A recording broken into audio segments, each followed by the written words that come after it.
If you enjoy spending time alone, what type of person are you? Inverter. Buntis ang iyong partner, pero hindi ka sigurado kung ikaw yung ama. Ano ang gagawin mo?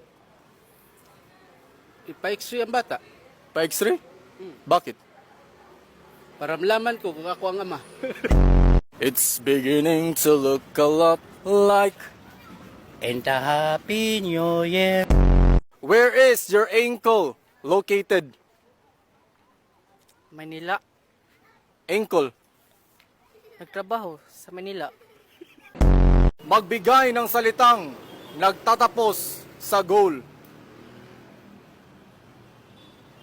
Dagol.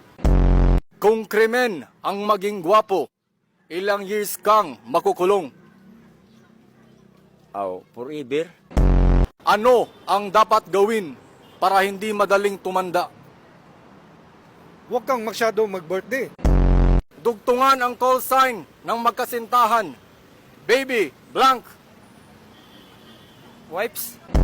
Name something na hindi kailangan ng taong kalbo. Ulo. Kung masakit ang iyong ulo, anong gamot ang iinumin mo? Robos. Anong hayop ang nagsisimula sa letter T? Tao. In Greek mythology, who is considered the god of the seas? Dogong. Ano ang pinakamatandang bangko sa Pilipinas? Powerbank. Ano ang huling sinabi ni Rizal bago siya binaril? I shall return.